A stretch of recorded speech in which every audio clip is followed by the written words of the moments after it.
Normality. Luangpor Teean, 1911 to 1988, was one of the most remarkable teachers of Buddhist practice to appear in Asia in modern times. His teaching issued very directly from his own experience, intensely personal and original. Not a scholar nor academic, but a simple man who spoke very frankly about his experiences. His method of meditation employs simple hand and arm movements as a way to increase awareness. If you are searching for ways to calm a busy mind, Luangpor Teean's gentle teaching will guide the way. Luangpor Teean Jita Sub Ho. Forward. The way Luangpor Teean teaches differs somewhat from other teachings because he speaks directly from his experiences. Luangpor Teean couldn't read or write, nor speak Central Thai, only the Lao dialect, until 12 or 13 years before he died. Because of this lack of academic knowledge, his words don't always correspond to the accepted interpretations of those words. One who is attached to conservative explanations will find this unacceptable, but someone with an open mind, concerned about what is behind the words, can step over rigid views about what things mean. For example, the four chanas are explained in terms of the four stages of enlightenment, and seeing the Tathagata, as seeing oneself. Some of these points could be seen as ready-wit, hapali, hapatipana, and at the same time, their meaning recognized. Other things need a mature attitude of not fussing about definitions, but sincerely opening up to what Luangpor is trying to convey. It is unlikely that it will escape the reader's attention that Luangpor Teean was a simple man, who spoke very frankly about his experiences, and the reason he did so seems rather obvious.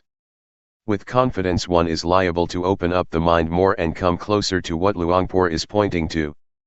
To have an open mind is exactly what awareness is about, to receive anything that appears or occurs in the present, whether it is a sensation due to movements, breathing, the eyes blinking, the knee resting on the floor, a breeze touching the skin, or even sound and visual phenomena.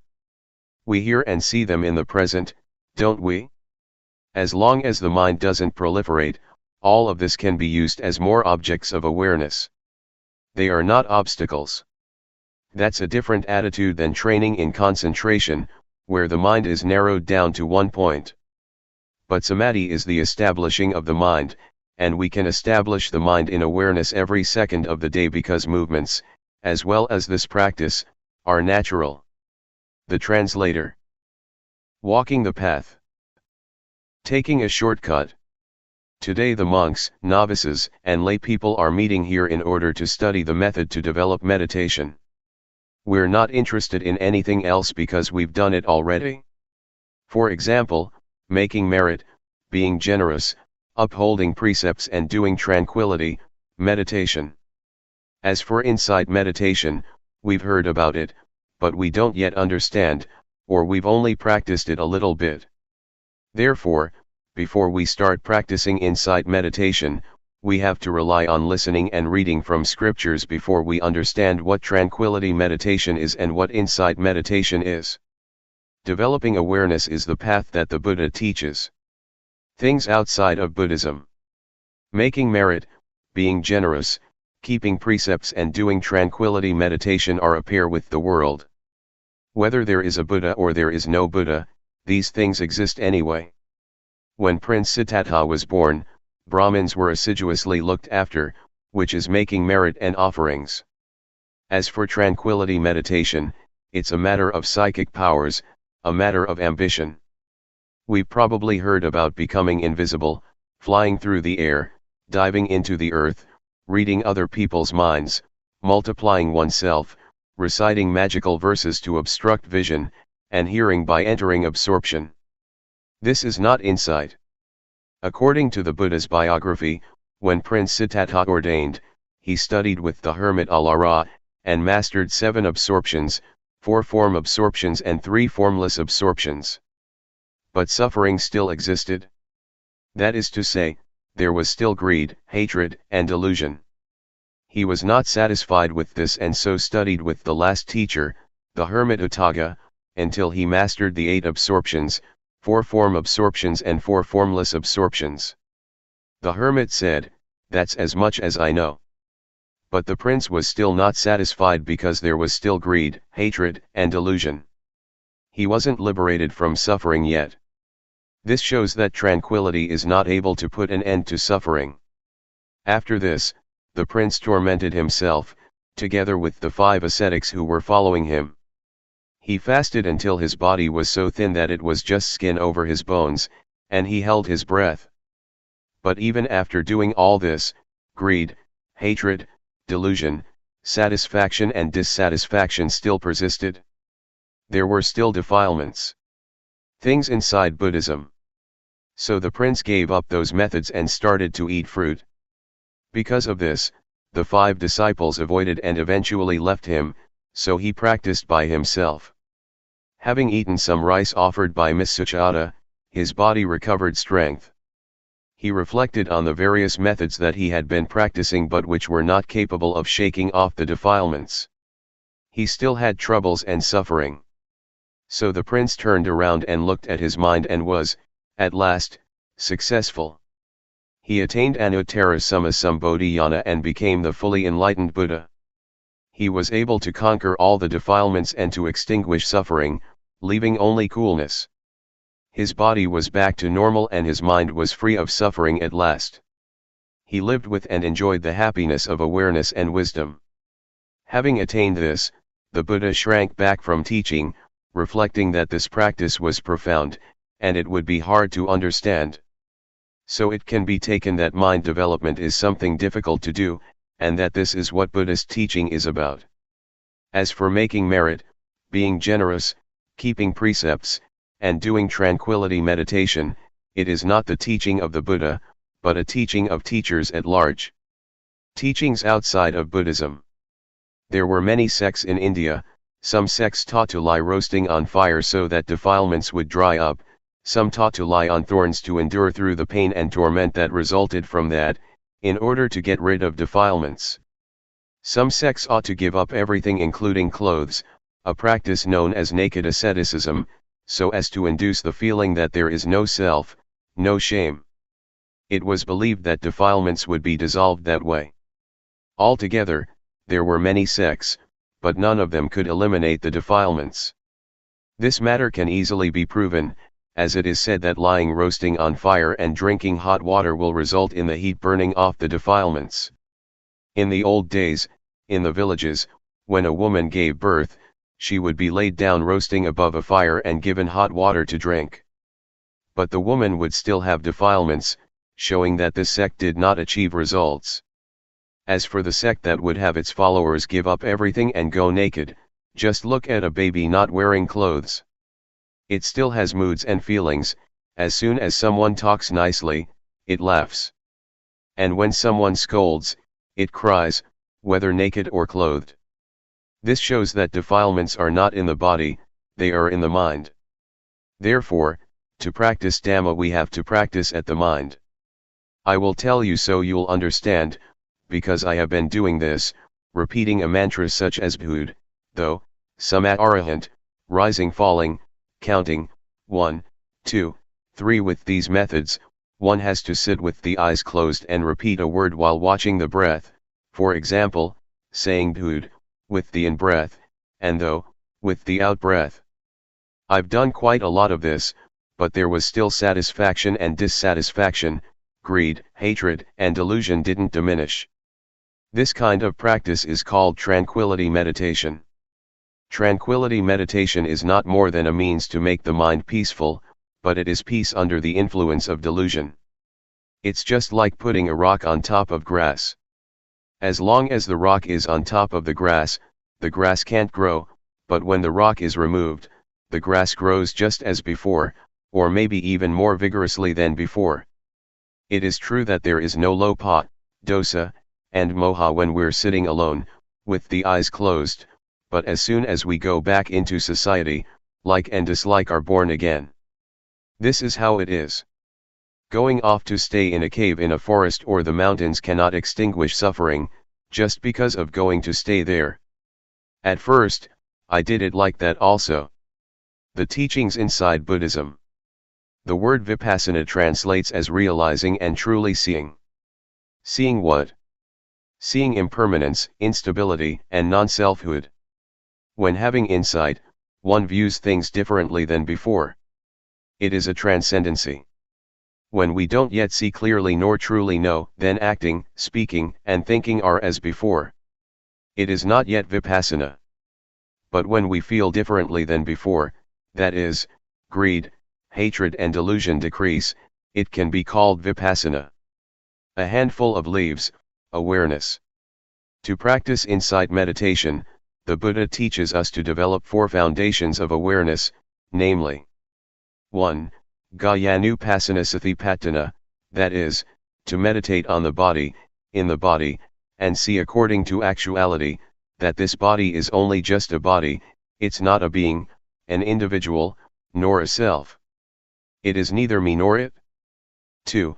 Vedananupassana Satipatthana, to meditate on the feelings, and see according to actuality, that these feelings are only just feelings, they are not a being, an individual, nor a self. They are neither me nor them. 3. Jittanupassana Satipatthana, to meditate on the mind, in the mind, and see according to actuality, that this mind is only just mind, it is not a being, an individual, nor a self. It is neither me nor it. 4. Dhammanupassana Satipatthana, to meditate on the mental objects, in the mental objects, and see according to actuality, that these mental objects are only just mental objects. They are not a being, an individual, nor a self. They are neither me nor them. The teachings of the Buddha are many, I'm not able to describe all of it. We probably heard that at one time our Buddha was walking with a number of monks in the forest. Seeing fallen leaves scattered around, the Buddha picked up a handful of leaves and asked those bhikkhus, monks, which is more, the leaves in my hand or all the leaves in the forest? The bhikkhus answered, the leaves in the forest are more than those in your hand, so much so that they cannot be compared. The Buddha then taught that the knowledge and understanding that the Buddha had studied was comparable to the leaves in the forest, and the knowledge that he taught us was comparable to a handful of leaves. The leaves in the forest stand for making merit, generosity, keeping precepts, and developing tranquility meditation, and the handful of leaves for insight meditation. However, to do Vipassana we have to study through listening and reading at first, before we start practicing. Otherwise we'll waste a lot of time gathering all the leaves in the forest. The practice of Vipassana that the Buddha teaches, though developing the 4 Satipatthana, means learning to be aware. The Buddha said that there are 2 things that are of great assistance, namely, first, sati, to recollect or not forget that there is the body, that there are movements, that there are feelings, that there is mind or that there are mental objects. Before doing or thinking anything, know it with awareness. And second, sampajanya, to realize, the moment we're thinking something, to realize it fully. Sati sampajanya, when using ordinary language, just means to wake up, to awaken, to feel oneself all the time. Developing awareness gives rise to wisdom. Talking from experience, it is not necessary to sit with the eyes closed in order to develop awareness.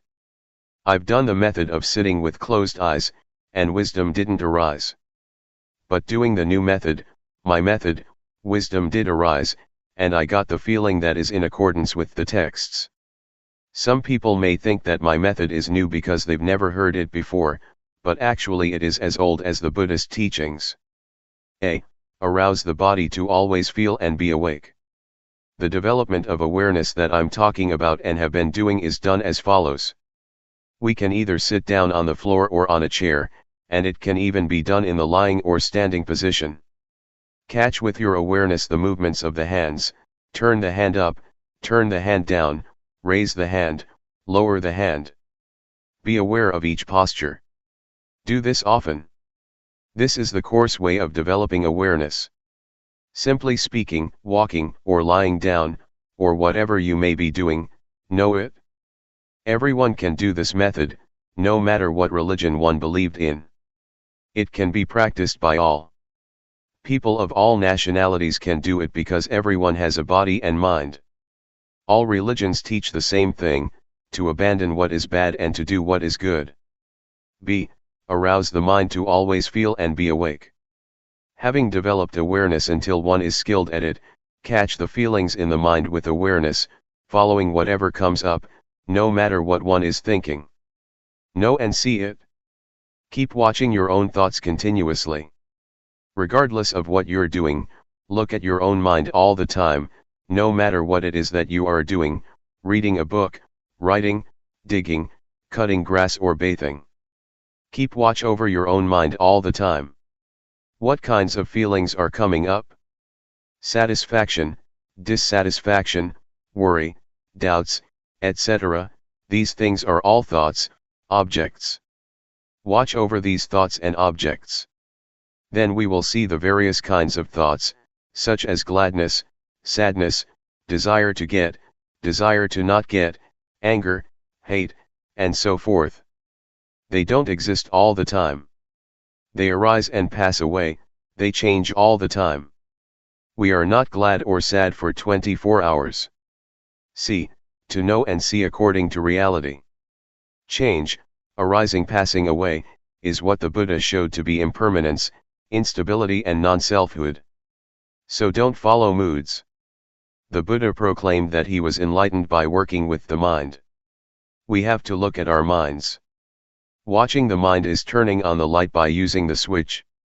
When we do this often, awareness will become nimble and quick, awareness will intercept greed, hatred, and delusion and prevent it from arising. Awareness and concentration are together. As for wisdom, it means knowing and seeing clearly. In Pali, it says Nati Panyasama, meaning there is nothing as bright as wisdom. And Sathi they sung Navaranung, meaning awareness is that which prevents the stream of defilements. There isn't anything that is fast enough to hold back this stream, other than Sathi.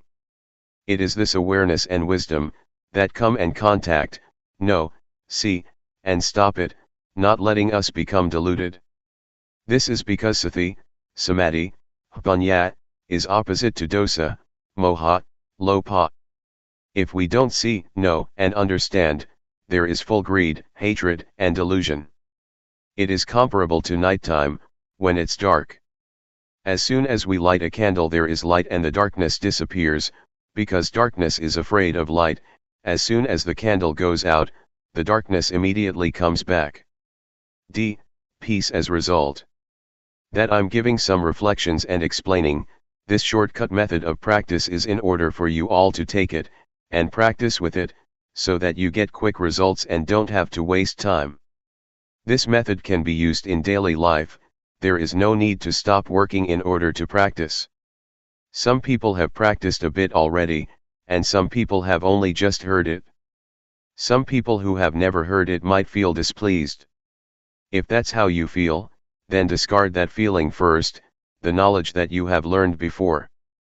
Put it down for now and test out what I'm saying, try it out and you will know what the results that arise are like. I dare to guarantee that, this method is at least 80% right according to what the Buddha teaches. Talking according to just my own personal feeling, it is 100% right, because having practiced it, I know that it alleviates greed, hatred, and delusion. When those things diminish, peace arises instead. E. Full awareness as result. I'd like to give another example. Take a glass. We can see that there is air in the glass. When we pour water into it, the air goes out and the water is in it instead. Then, when we pour the water out, the air goes back in and replaces the water. This compares with our turning up the hand. We know, we have awareness, Sathi comes to replace not knowing, delusion. Not knowing goes out of our minds. Do it often. Catch the feeling often, in all postures. Sati will increase, and delusion, not knowing, will decrease just as the water replaces air in the glass. Maybe some of you have heard about, or have been taught, to make merit, for example by building a ceremonial hall or temple, and you get merit for this or that many eons. And you've probably heard that, 100 years on earth equals one year in heaven. The angels throw one sesame seed in a pit that is 100 leagues deep. When it is full, that's 1 eon. Other than that, you've probably heard that to once put food into a monk's bowl, you get rewarded for 6 eons, sending a container with food to offer to monks, one gets rewarded for 5 eons, to send food for the midday meal, 5 eons. These things are puzzles, but some people don't understand. If you want to understand, you have to practice, to develop awareness, by turning the hand up and down, feeling it. Before, we would do things without sati, not feeling anything at all. It's comparable to an abyss or pit that is empty, nothing in it, just like in that puzzle. But when training in awareness, catching the movement in all postures, for example, blinking the eyes, sitting and lying down, we are aware, feeling it, knowing it. When doing this, sati increases, just like the sesame seeds that fall in the pit, or abyss that is 100 leagues wide, and 100 leagues deep. The aim of this comparison is that we train a lot in awareness, and that we do it a lot in order to get results, to make sati full, so that we are not negligent or deluded. When we have developed the 4 foundations of awareness, as described earlier, we will have the ability to really contemplate, ponder, and understand the various problems in our minds. Developing awareness in the right way will yield results within 3 years. It says in the scriptures that whoever develops the 4 satipatthana in the right way, and as continuous as links in a chain, will receive one of the following 2 results, at most, within 7 years, medium within months, or as fast as 1 to 15 days to become, 1, an arahant, or 2, an anagama, i.e., one who is nearly fully enlightened, in this very life. As for the way of developing the awareness that I'm talking about, if you really do it, knowledge and understanding will arise, and suffering will diminish, within at most 3 years, medium within 1 year, or as fast as 1 to 90 days. We will know, see, and understand, and our life from then onwards will have happiness and no suffering. To practice like this, we don't have to spend money, we can do it an hour a day, or 5 minutes. Even hearing about it often makes the defilements gradually diminish. Greed, hatred, and delusion are evil, they are suffering. To get angry once is evil and is suffering one time. Evil and darkness are the same. Darkness means not seeing, not knowing, not understanding. Merit and knowledge are the same. When we understand, we are at ease, we don't have suffering and we don't doubt. If the mind is dark, there is suffering and doubt. For example, doubt that we're going to be reborn like this and like that after death. But some people, including myself, who have made merit, been generous, kept precepts and practiced tranquility meditation, still doubt about merit and demerit, about falling into hell or going up to heaven after death. They don't understand at that time. The Buddha teaches that heaven is in the heart, hell is in the mind, and Nibbana also is in the mind. Our grandparents used to tell us this, but we didn't reflect on it, so we didn't understand it. We have to practice and know for ourselves. Studying from scriptures is good, but it cannot solve suffering. Teachers teach that we should let go of greed, hatred, and delusion, but they themselves can't let go of it. Teaching others is easy, but teaching oneself is hard. But this method of mine is not difficult. You don't have to study or learn anything. Being able to read and write or not is of no importance. Everyone can practice, men as well as women, ordained or not ordained. We can all practice. There is only one Dhamma, not many kinds. To say that the Dhamma of a person who keeps 5 precepts is one thing, that the Dhamma of a person who keeps 8 precepts is another thing, The Dhamma of an ordained person is another thing, the Dhamma of a lay person is another thing, the Dhamma of a person who practices insight meditation yet another thing. That is a different matter. That is not what I'm talking about. I say that there is only one Dhamma. Dhamma is to finish lopa, dosa, and moha. Doing this is what virtue and Dhamma are. It says in the scriptures that virtue is the means to eliminate coarse defilements, concentration is the means to eliminate medium defilements, and wisdom is the means to eliminate subtle defilements. But can we really eliminate them? No. Why not? Because we don't do it properly. The word defilement stands for greed, hatred, and delusion, but most of us understand it only as materialistic, that having money, a big house and a smart car is defilement. But in reality, those things are not defilements. They are just things that come from being diligent and knowing how to work, and from knowing how to save and accumulate things. But the defilements that I'm talking about are greed, hatred, delusion, and sorrow. These defilements are not afraid of anyone, not of rich people, not of influential people, not even of monks ordained for a long time, with a title, are they afraid? They enter into everyone's mind. On speaking in another way, we could say that the defilements slap everyone's face. A wealthy person, on being told off a bit, is displeased. This shows that the defilements slap him or her in the face. Or when someone praises him or her, satisfaction arises. This is the defilements slapping his or her face. These defilements are not afraid of anyone at all. They are only afraid of those who are disciples of the Buddha. They are afraid of those who develop the four foundations of awareness in the right way. They are ashamed, they don't dare to come close, because that person has the eye to see the Dhamma, the wisdom to see clearly. Of the lay people who have come here today, some people are still young, only 20 to 30 years old. If you develop awareness in the right way, within 2 or 3 years you will go beyond suffering, and during the remaining part of your life, you will just have happiness. Even older people 50 or 60 years old, are the same. Until you die your life will only have happiness. And when you die without suffering. If you still have another 9 or 10 years to live, it will be 9 or 10 years without suffering, with only happiness and coolness of mind. This is the heartwood, the essence of Buddhism.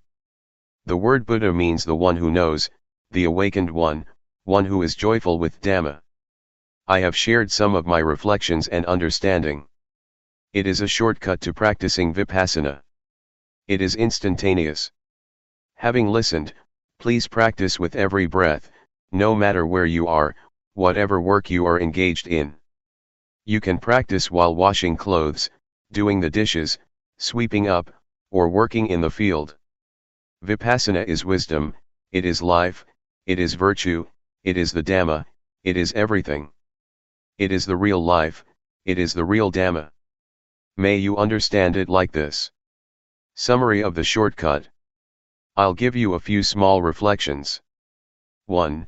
To be diligent in developing awareness in all postures, turn the hand up, turn the hand down, raise the hand, lower the hand, walk back and forth, lean to the right and the left, blink the eyes, open the mouth, swallow saliva, breath in and out, fully feeling yourself doing it. This is called having sati. It is equal to throwing sesame seeds into the abyss. When awareness is complete, wisdom arises to really know and see the following matters: rupa, nama, rupa doing, nama doing, rupa disease, nama disease, knowing instability, impermanence and non-selfhood, knowing convention, knowing religion, knowing Buddhism, knowing evil, knowing merit. Really knowing. These are objects to know with real awareness and wisdom. 2. Next, to work with the mind, look at the mind with awareness. Whatever the mind thinks, immediately know it and conquer it. When we immediately know and conquer thought, this is called working with the mind. 3. Do it until you are nimble and swift, until greed, hatred and delusion stop arising. It is the calming and extinguishing of suffering in the mind. This type of suffering we can't chase away as we would chase off a pig, a dog, a duck, or a chicken. We must depend on the development of awareness, and see our minds in order to deal with these types of defilements. If we don't see our minds, we will be empty, similar to a pit or abyss that is never full. When we have awareness, it means it is full, it is no longer a pit or an abyss, and lopa, dosa, and moha don't have a place to enter, because awareness is full. Whatever work we do it with sati panyat. There is no delusion, only rightness. These types of defilements are ugly and worthy of getting fed up with. Whoever is a disciple of the Buddha with an eye to see the Dhamma, will not have them lying around in his or her mind. They are afraid. Suppose we have defilements at a level of 100%. They slap our face 100%. When we see and understand them, they will gradually diminish. Then, when we try to become familiar with looking at our minds, the defilements will diminish increasingly, step by step. When it reaches 100%, we're rid of suffering. What is left is 100% happiness. Therefore, may you all try to practice and reach the real peace and happiness. The path of peace. May you all listen well, this time, so that Satipanya springs up. Knowing suffering. Something we have in common is that we don't want suffering, we hate it. Then how does suffering arise? Suffering arises because we don't know. Suffering doesn't exist within us, and it doesn't arise all the time. What really exists for sure is normality. By nature, the mind of each person is in a state of normality. As we're working, if we do it with delusion, it is called suffering. Most people have suffering while working because they don't see suffering. People who go and see movies and shows do so because suffering leads them. This is due to our not watching minds. The moment we want to go and watch a movie, a thought flashes up that we want to watch a movie. We're not thinking it all day long. When the thought comes up, we don't see the thought. We only just know the thought, and we act, following the thought. This is called suffering. People who smoke are the same. Sometimes they don't even think to smoke but simply follow their moods. They take a cigarette to smoke because they think it is happiness, but actually it is suffering that compels them to do it. Suffering stinks. As to this word suffering, the Buddha sometimes calls it suffering, sometimes defilement, sometimes stench. When talking about suffering or defilements, one notes that it has an ugly smell to it, according to Buddhism. Suffering is something dirty and it stinks, nobody wants it. As soon as the body dies, it starts to rot and stink. But we can still wash and clean it. Excrement is something that stinks, and we detest it. Nobody wants to touch or grab hold of it. But even with such stinking things, the Buddha said, they don't stink all that much, they can still be touched and washed. But the stinking things to which the Buddha is referring are really stinky. They are greed, hatred, and delusion, concealed in our minds, ready to bubble up. The Buddha condemns this emphatically. If anyone's mind still has greed, hatred, and delusion, the Buddha says that it stinks more than excrement. As soon as the mind thinks something in a flash, a person who doesn't know, doesn't see, and doesn't understand becomes deluded immediately. This arising is called by the Buddha, a stain. The word stain means delusion. Even though we've never known, seen, or watched our minds, we still say that we see. But in reality it is not seeing, it is only just knowing thought, and then we act according to the thought.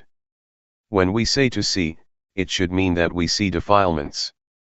That is, we see that either there is greed, hatred, or delusion mixed up in thought, or there is not. To see like this, we have to practice Dhamma first. Practicing Dhamma. Vipassana. In practicing Dhamma, even though one may practice various methods for a long time, if one doesn't perceive that point where the mind is manifesting, one still doesn't understand. One still doesn't understand the main principle of practice according to the teachings of the Buddha. The Buddha said that he was enlightened because he worked with the mind, practiced with the mind. but most of us just make merit and give offerings in order to chase off suffering. We haven't yet practiced by following the Buddha style. The Buddha once taught that the results of making merit 100 or 1,000 times are less than is gained by keeping the precepts even once. The results of keeping precepts 100 or 1,000 times are less than making the mind peaceful through practicing tranquility meditation once, and the results of making the mind peaceful through practicing tranquility meditation 100 or 1,000 times are less than practicing insight meditation once. What does insight mean? Insight means to clearly and truly see in a way that is different from one's original way of seeing. Different because the original way of seeing is a state that doesn't know, see, and understand clearly. Briefly stated, the mind is muddled up. Doing Vipassana means to be aware. Being aware is very fruitful. The Buddha practiced Dhamma through being aware, and so became enlightened. Peace. Most of us understand that in order to be an arahant, we have to do tranquility meditation and make the mind peaceful. In reality, there are two kinds of peace, namely, peace that is like being inside a cave, and peace that is like being outside a cave. Peace inside a cave means it is just as though we're in a cave or we're in a dark room. When we light a fire, the darkness disappears and light come to take its place, but as soon as the fire goes out, the darkness come back again. Even when we've made a fire and there's light, we're still in the cave and we still can't see the shape of the cave. We only just see certain things inside the cave. Peace inside a cave is therefore called peace under the influence of moha, a not knowing kind of peace, or even a not wanting to know kind of peace. That some people go and sit to make their minds peaceful, understanding that they're developing insight, this is so, but it's a diluted kind of truth. As for peace outside a cave, it's just like being outside a cave, but it's not dark. There's no need to make a fire, and we're able to know and see what the shape of the cave is like. This may be likened to peace that is without delusion, i.e., peace due to the absence of defilements. There is no lopa, dosa, or moha. In order to achieve this kind of peace, we have to realize and truly see first. Seeing truly and clearly is called insight. Insight is to realize and truly see according to reality. Peace outside the cave is therefore called a knowing kind of peace. One is peaceful because one knows. I want to shake up and warn all of you that developing insight has many obstacles. If we don't know, we'll go wrong, but when we see, know, and understand, we can solve the problems. The first obstacle. The first obstacle in developing Vipassana can appear when we make movements with the body, and Sati is aware of it. Wisdom arises in the mind that knows reality as it really is. That is, it knows rupa, nama, it knows instability, impermanence and non-selfhood, it knows convention, it knows religion, knows Buddhism, knows evil and knows merit. This is wisdom knowing through Vipassana. But it's only just the outer bark of Vipassana, still not able to deal with suffering. It is just knowing in knowing, it is knowing through thought, knowing the scriptures. It is defilement due to Vipassana. The obstacle is that when this kind of knowledge arises, we get buried in it, a kind of knowledge that is still similar to being inside a cave. Therefore, next we must try and find a method to get out of the cave, to pull ourselves out of that knowledge, gradually, by watching our thoughts. As soon as a thought flashes up, know, see, and understand that it has come up. This is practicing Dhamma a little bit deeper. Ordinarily, a tree has an outer bark. When one removes the outer bark, he reaches the layer with the nourishing sap inside. Removing that layer, one reaches the white wood. Removing that, one comes to the hardwood. Buddhism is the same. Knowing rupanama, evil and merit is also knowledge, but it is outer knowledge, enough to deal with suffering on one level, such as not being foolish by believing in auspicious things and lucky omens, or in ghosts and angels. But when one is in such a state, greed, hatred, and delusion are still there, because one doesn't know the origin or source of it. To solve this problem, to know the origin of the arising of greed, hatred, and delusion, We must watch our minds, like a cat that waits for a chance to grab a mouse. As soon as a thought comes up in the mind, look at it and fix on it so that it is known in time. A thought comes. Whack, cut it off straight away. Another one, whack, cut it off right there. Do this often. Thoughts will thereby decrease and awareness will increase. Just as with the positive and the negative. When there is more of the positive, the negative lessens. We start off never having seen thought, thinking 100 things and never seeing a single thought. But when we are watching like this, we catch it once and cut it off. The remaining thoughts are less than 100 now and will steadily decrease step by step, as long as we keep at it. We keep gazing like this, a thought comes, we cut it off, another one arises, we drop it. When we think 100 thoughts and we know 95 of them, it shows that we have a lot of awareness. Just 5 thoughts left that we can't keep up with. Right here is where we have to put forth effort, watch thought but don't be caught up in the thought. When we know and see all the 100 thoughts, keep up with every thought every time, it is equal to knowing and seeing exactly where greed, hatred, and delusion are born. We have to throw them off so that defilements are unable to arise. This is called to keep abreast by knowing, to know in time. Knowing how to prevent, knowing how to solve. This is where we're able to deal with lopa, dosa, and moha. Defilements can arise because we get deluded right here. We don't know that their origin is right here. This refers even to someone who goes to the monastery to listen to talks, who makes offerings, who keeps precepts and develops both tranquility and insight meditation. If that person has still never seen his or her own thoughts, then that person is still far from the truth taught by the Buddha. Contrariwise, even if a person has never gone to a monastery to listen to the Dhamma, has never made offerings or kept precepts, but is always aware of what his or her mind is thinking, that person equals with knowing. He keeps abreast of thoughts, knows how to prevent, knows how to solve and knows how to conquer every time. That person is close to the truth, the Dhamma taught by the Buddha. Have you ever heard of the Buddha having taught that the Dhamma exists already? But there is nobody with discernment who can dig it up and find it, so it stays undiscovered. Because it is undiscovered, people make merit, give offerings, keep precepts, and do samatha meditation in order to develop good habits. So we believe that it is meritorious and wholesome to accumulate those things for the next life or for the future. This is wrong understanding. The Buddha didn't teach like this. The Buddha taught us to see our own minds. We have heard the story of the monk Wakali, who was attached to the Buddha's body and never looked at his own mind. When he was corrected by the Buddha, he became so upset that he was going to jump from a cliff and die. The Buddha stopped him and taught him that it is difficult to get born as a human being. And it's very rare for a human being to have an opportunity to listen to the Dhamma from a noble person. The Buddha said further that his body was just material. After his death it would rot and stink. That is not the Buddha. The real Buddha can be found within the monk Wakali. It is the Dhamma that is present in all people, that is, cleanliness, brightness and peace, which is the Buddha. The Buddha proclaimed, "Whoever sees the Dhamma, sees me.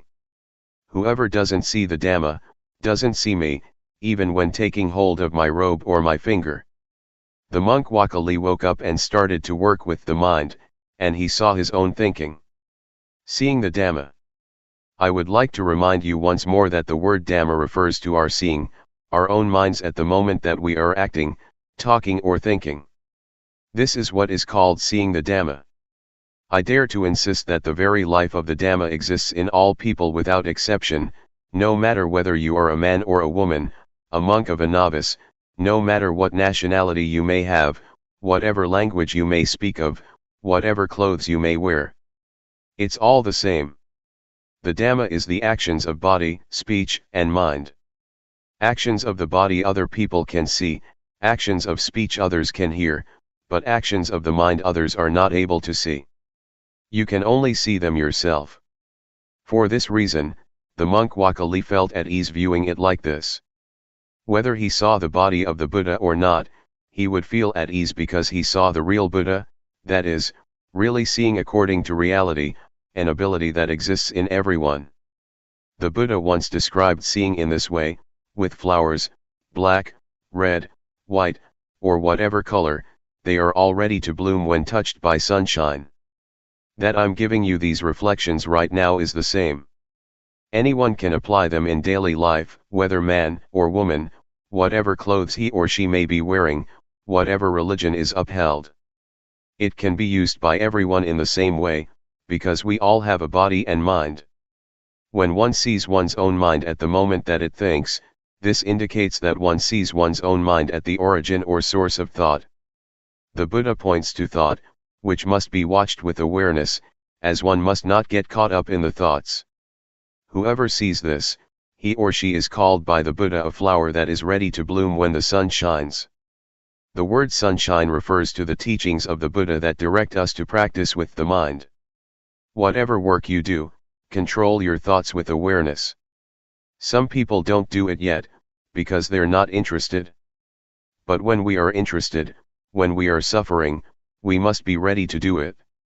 There are 84,000 teachings in Buddhism. They are not for reciting and for performing ceremonies. That was not the Buddha's intention. The Buddha's teachings have nothing at all to do with superstition. They are to be practiced only in order to solve the suffering of the mind. Some people might agree that without ceremonies and rituals Buddhism can't extinguish suffering. This fails to understand the meaning in the right way. We've heard that in the time of the Buddha, when he would expound the Dhamma to people, there were many people, who would open the eye to see the Dhamma and enter the stream of Nibbana, from the first stage of enlightenment upwards by the time the discourse was finished. They didn't have to perform rites and rituals other than working with the mind, as the Buddha indicated. Wherever we explain the Dhamma, if we don't make this point, our words are a stain. Why are they a stain? They are a stain because we don't indicate the way that people who are interested in the Dhamma must practice, in order to free oneself from suffering and defilements. And they are a stain because we thereby abandon these effective teachings. Therefore, may you all try to understand this point without fail. If we don't practice according to this important teaching, then we fail to understand the teaching of the Buddha. The second obstacle. The second obstacle in developing insight is that when we begin to understand and see this point, we are able to destroy greed, hatred, and delusion to some extent, but at the same time, joy is lying concealed within it. The Buddha says this is still not right. Joy is darkness, but it is white darkness. Joy is due to our satisfaction and pride that we can do it. White darkness is frightening because it is hard to see. Black darkness is easy to see because it is dark. Being caught up in joy is to see wrong as right, because as soon as we can destroy some defilements, we don't watch at the point where the defilements are destroyed, but we get sucked into the point where joy arises. Therefore joy is an obstacle in attaining higher stages to Nibbana. Being caught up in joy is equal to being caught up in thinking. A thought comes up and we get caught up in the thought, so we don't see the thought. When we get caught up in joy, we don't see joy, and we're just content with joy. Because of this, the Buddha teaches us to pull ourselves out of the thought that we're thinking, to stand outside of it. Then we will see our thoughts. People who still don't know and see their thoughts say just the same, that they know thought. But in reality they don't understand that thoughts come up continuously, and they get caught up in them. Those who have joy or are attached to the peace of tranquility meditation are the same. They are caught up in peacefulness, don't know that peace is delusion, and thus get caught up in peace. It is comparable to someone who doesn't know how to turn on the light. He or she turns the light bulb. No light appears. The person who pulls him or herself out of thought, and knows and sees thoughts, may be compared to someone who knows how to turn on the light. That person turns on the switch and light does appear. So we have to know the origin of thought and come to an understanding with these little thoughts of ours. Then we will have as much ability as an electric light in brightening the interior of the mind, just as one correctly turns on the light with the switch. When we're looking at our minds, there is no greed, hatred, and delusion. But the moment that we're not looking and lose awareness, greed, hatred, and delusion can come back, and we can get caught up in them. It's just like a car driving along the road. At the place where the car passes there is a wind blowing behind it, leaves and dust flap and flutter at the back of the car. Thoughts of greed, hatred, and delusion flash up for a moment, and we follow them. How can we still say that we know thought? In reality we don't see thought, but we get caught up in it.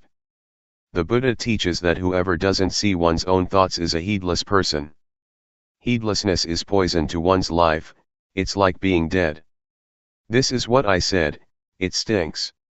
The Buddha said that there is nothing that stinks as much as the mind that has greed, hatred, and delusion, the mind that is stained, the dirty mind. Our real mind isn't dirty or stained at all. It's like a light bulb. The filament in the bulb is not dirty, but dust can settle on the outside of the bulb, the inside is still as bright as before. Or we could compare it with the sun. When clouds obscure the light from coming to the earth, it gets dark, but the sun is still as bright as before. Vidchat, avidchat. People who don't see thought and get caught up in thought are called people in the cycle of dependent origination, they are people who don't know. We've probably heard this, avidchat is the condition for formation to arise, formations are the condition for the birth of consciousness, consciousness conditions mentality materiality, mentality materiality conditions the six senses, the six senses condition contact, contact conditions feeling, feeling conditions craving, craving conditions clinging, clinging conditions being, being conditions birth, and birth conditions old age, death, and suffering. It's a cycle. Avidchat translates as not knowing, we say that we know, but we don't see our minds. Instead we get caught up in thought. As for the word vidchat, it means knowing, seeing one's own thoughts. A thought comes up, we see it, and it stops. It's like a cat and a mouse. If we don't have a cat at home, the mice are not afraid, but when we have a cat, it will catch the mice as soon as they show their faces. The mice die of shock when they get caught. They can die even though the cat doesn't bite. They have such shock, never been caught by a cat before. This is similar to our fixing on thoughts in our minds. When a thought comes, we know it in time, and it immediately stops, comes to a halt, can't concoct any further. This is called vidchat, knowing, to know in time, knowing how to prevent, knowing how to solve and knowing how to conquer, just like a cat and a mouse. If we don't reflect on the teachings of the Buddha, we don't understand them, and we argue and debate about the teachings, competing with each other. This is not right. Someone who has studied the teaching, and employs that knowledge as a tool for killing defilement, or dealing with suffering is doing it right, according to the Buddha's intention. These days, we study the Buddhist scriptures until we have degrees, up to the 9th level. Some may look at their own thoughts, but some never watch their minds at all. Whoever has studied but never seen his or her own thoughts, says the Buddha, are like a termite that makes holes and eats books. With academic studies it's the same, studying until one has university degrees, but still never watching one's mind. Such persons know about other people but don't know and see themselves. These people are not considered wise in Buddhism because their knowledge is only of use in an academic way, but is not useful spiritually. When we have a university degree we should deal with our minds also, that is, eliminate defilements, the coarse ones as well as the medium and subtle ones. Going against the stream of thought.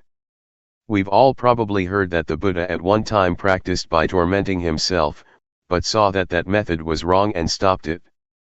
After that, he partook of food offered by a lady named Suchata. The Buddha asked her, "Do you offer just the food or is the tray included as well?" She answered that all was offered.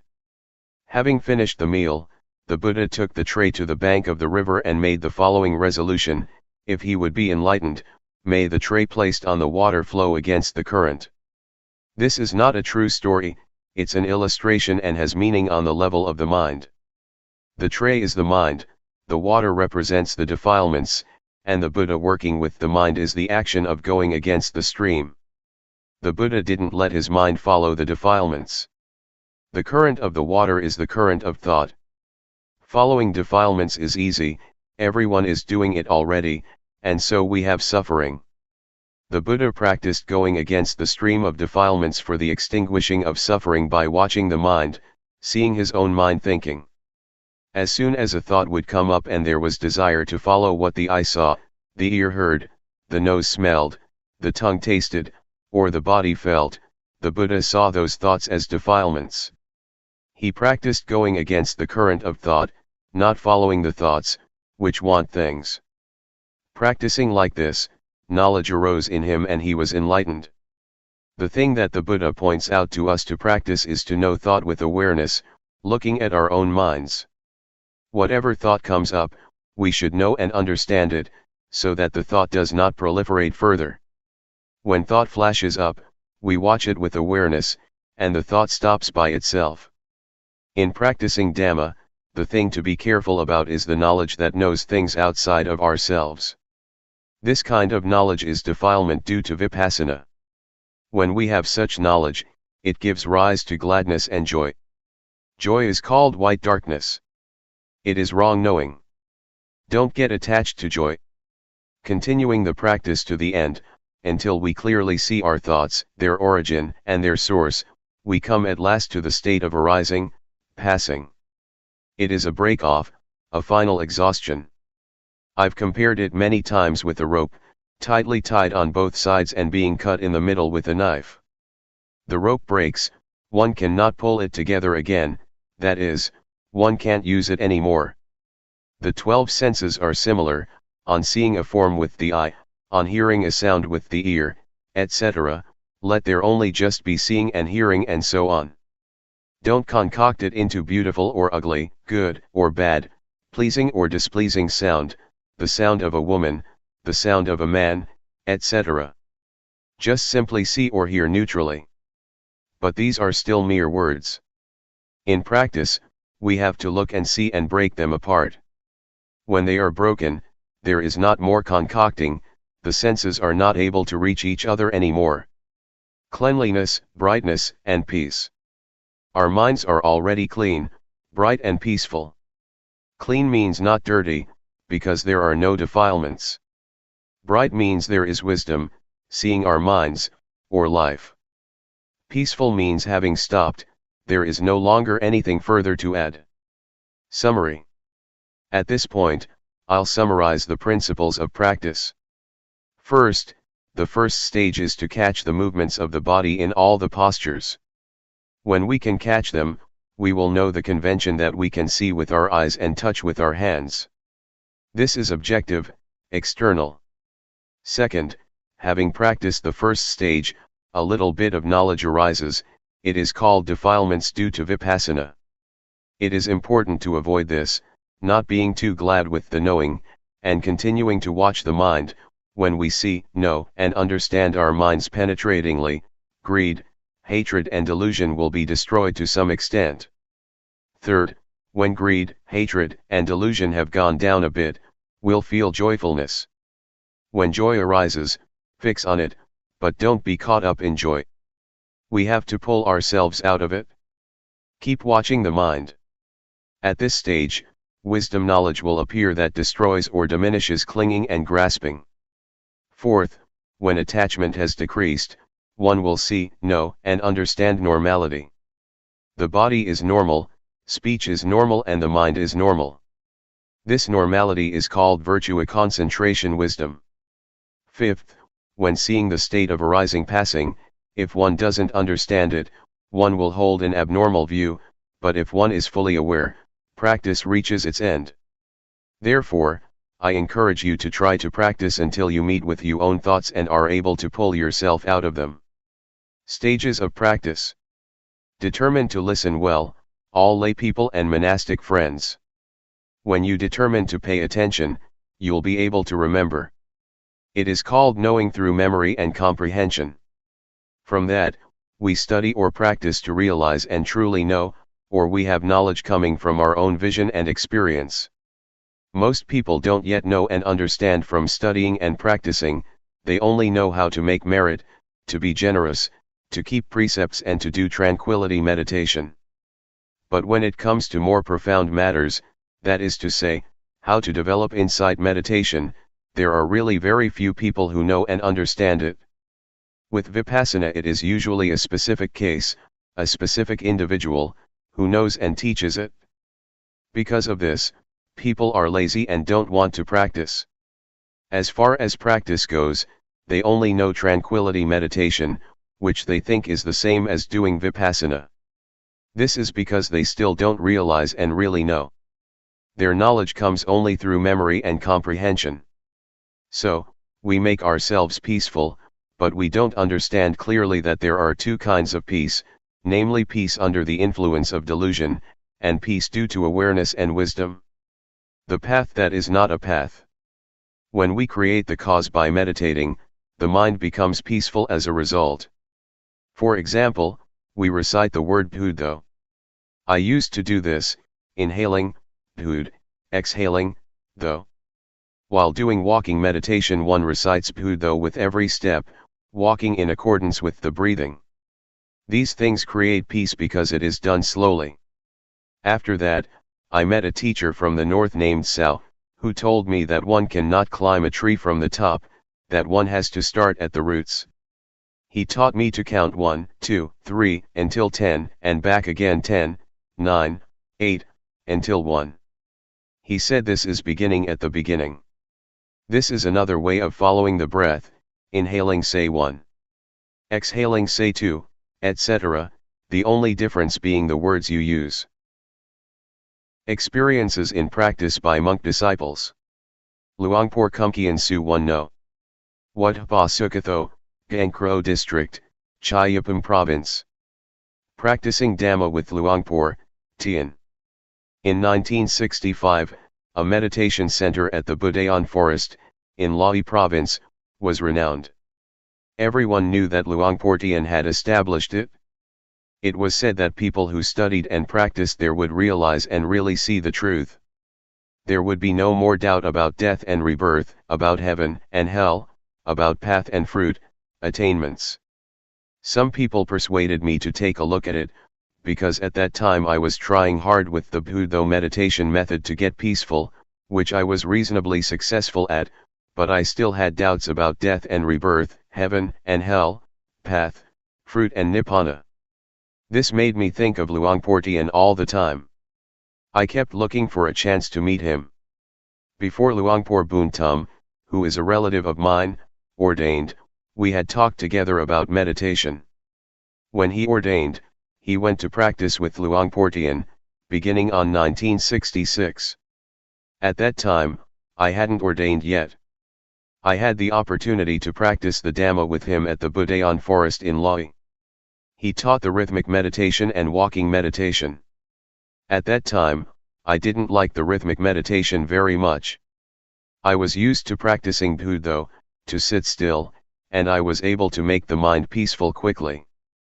But Luangpor taught not to go for peacefulness. He taught to be aware all the time, to know the movements while doing the rhythmic meditation and not to get caught up in peacefulness. It was opposite to the method that I had been doing. Sometimes, I didn't feel like doing it. There was lots of resistance in the mind. Luangpor explained and showed me how to do it. The things he would talk about, his knowledge, I didn't have yet, I couldn't do it yet. Luangpor said to throw away my knowledge and my way of practicing, this produced misgivings. Sometimes he talked in a challenging way, saying, "How much money did you get a month, when you were working?" I answered, "At least 1,000 baht." "All right," said Luangpor Teean, "you come here to practice Dhamma, to do the rhythmic meditation and to do walking meditation in order to be aware. If you don't get any knowledge, if there is no change in your mind, different from before, I will give you 1,000 baht as compensation. But you have to really practice and follow my instructions completely." That's what he said to me. Maybe he saw that I had a lot of views. In the end I decided to do it. I had come already and I'd try it out. I tried to go against my original feeling. I determined to practice the rhythmic meditation to give rise to sati sampajanya. When one builds up awareness, awareness is what one gets. I practiced continuously. When thought would arise, I would be aware of it and come back to the dynamic meditation. When peace arose, I would be aware of it, I wouldn't be caught up in the peacefulness. I knew the body and mind more clearly. There was more sati sampajanya. I could keep up with the movements of the body and I could keep up with the mind thinking. Wisdom knowledge arose, I knew rupanama, I knew the body and the mind according to reality, in levels within the basic stage of materiality mentality. There was a shift in the mind, different from before. Doubt disappeared. I understood the difference between tranquility meditation and insight meditation. About 60% of my suffering was gone. I felt very confident in Luangpor Teean's teaching. My previous knowledge just melted away. I used to study magic and superstition. I saw that that was just convention. The rites and rituals that I used to perform I could give up, just like that. I felt confident in what I was doing. I understood what merit and evil are. I understood about heaven and hell. I understood religion and Buddhism. It was as if I was carrying 100 kilos and 60 kilos dropped off me when wisdom knowledge arose. Practicing only that much and I felt so much lighter. What would happen if I were to practice some more? I really had a lot of confidence in this method of using movements in order to develop awareness. Luangpor pointed out the levels of practice. He said, this is just the basic stage of meditation. Don't get attached to it and think you've got a lot of knowledge, there is still much more. You have to determine to keep on practicing. Work more with the mind and you will get to know the stage of ultimate meaning.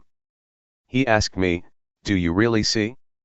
Do you believe me, or do you believe yourself? I answered, I believe myself. Luangpor was clever.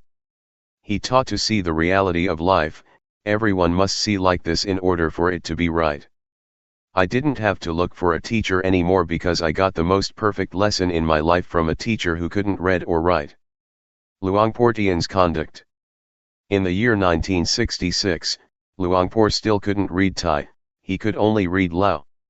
He couldn't write Thai but he was diligent, both in training to read and to write, as well as in teaching disciples. I've helped him with reading many times.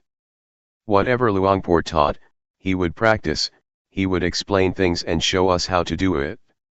His life was very simple, sitting and lying down, eating.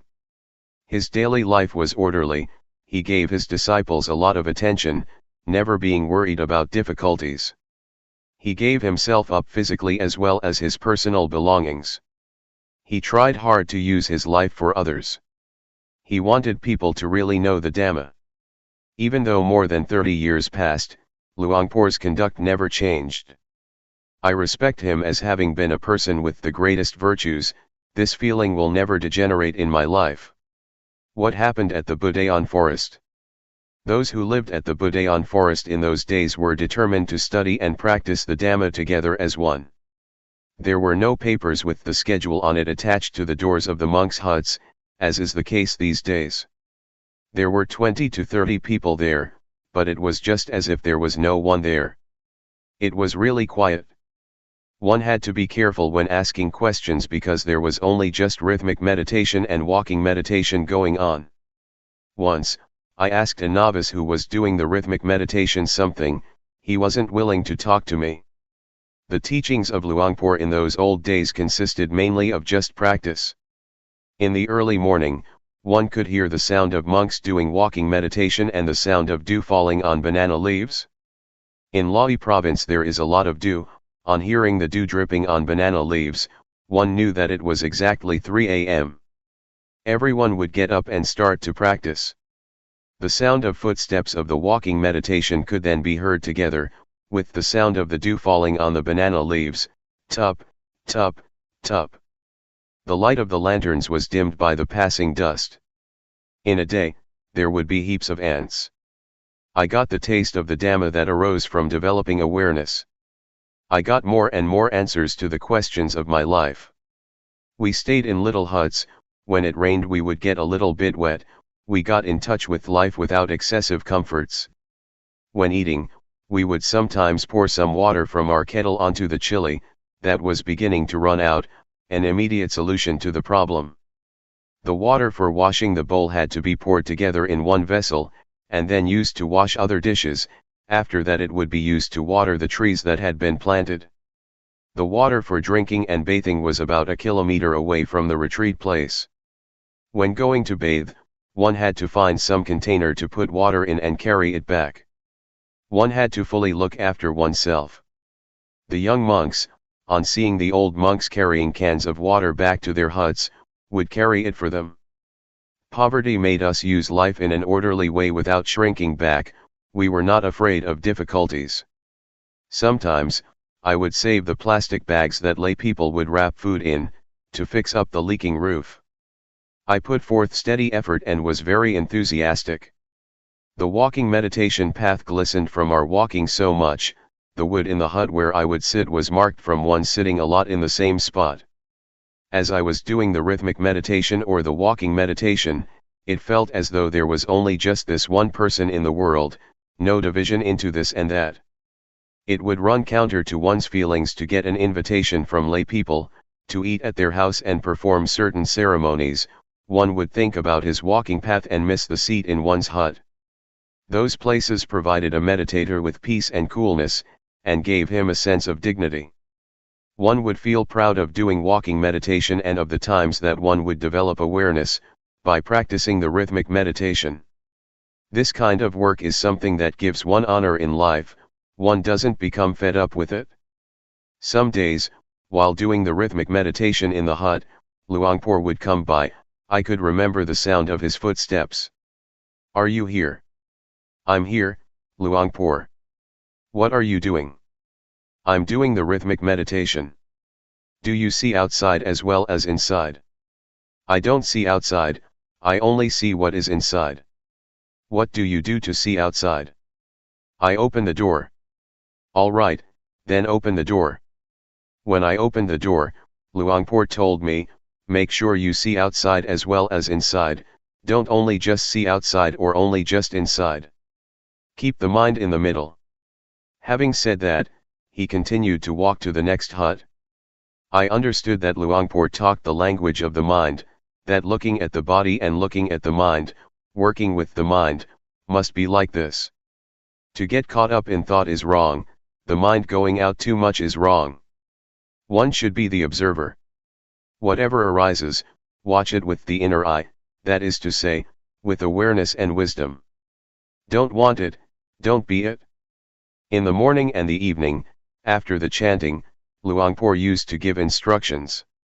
There were no tapes to listen to or books to read, we would only hear the teachings of Luangpor, and we would get to know the stages of practice that would arise in the mind from developing awareness. The mind would change progressively, one knows and sees by oneself. The words of Luangpor, in Dhamma language, that point things out, together with his diligent practice, made us realize that it is possible to understand, find, and see the Dhamma. It can be done. One can be liberated.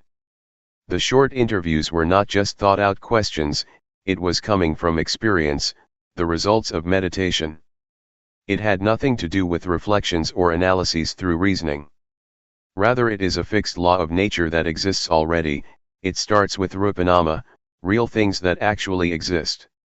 One gets energized continuously until there is not more ground for suffering to arise. There is not self anywhere. Luangpor taught just this. He pointed it out clearly, just as if he would take us by the hand, not letting us think and guess about it. When suffering doesn't have a base, it dries up, it doesn't sprout anymore.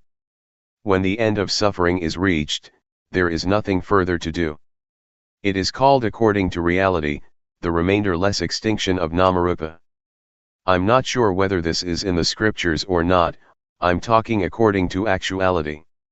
It cannot be termed otherwise. Luangpor's teachings pointed this out crystal clear. It's not that he just taught in order for us to understand intellectually. He taught to be, for example, a leech that sucks out blood. We didn't see it before, but when conditions are such that it drops off, we see it and we feel disgusted. But when the leech was stuck to us, we didn't know. This is similar to defilements in the mind. We give them the free hand as long as we don't know and understand. When we know, see, and understand them, they slip off.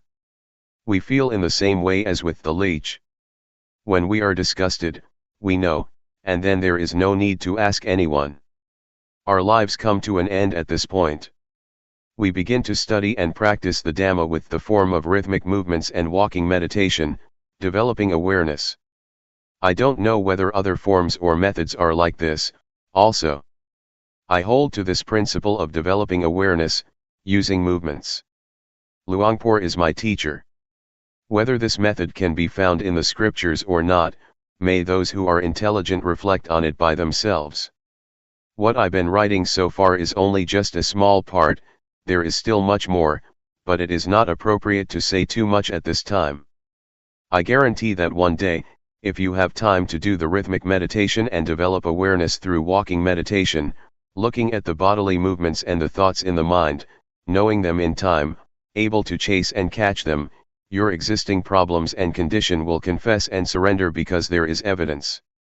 Those things will no longer harm you. You will become free. Life will be deathless, beyond birth, old age, sickness and death. The teachings of Luangpor spread gradually and continuously, until they reached the capital and went abroad. As long as there are human beings on this planet, of whatever nationality, if one studies one will find it just the same. I invite you to go ahead and study, whether you can read and write or not is not important. When Luangpor was very sick, he still kept teaching. He really dedicated his life to others. At the time that Luangpor had not yet ordained, he tried his best to let everyone see what he had discovered. I have spent a rains retreat at his home village. The old people there, as well as the young, told me about it. Not only that, but I've seen small well-built huts, 20 or 30 of them, built with his own money, so that people could practice. Also the food, which he would take care of by himself. When Luangpor was still a layman, he was rich and held a good position. He was an important trader in Chiang Khon district, Lae province. He had a big steamboat to take goods along the Mekong River. He would go as far up as Luang Prabang, Laos, and as far down as Nakhon Phanom, Thailand. In those days, one could freely trade between Laos and Thailand. On both sides of the river, people knew Nai Hoi, the trader, Teean.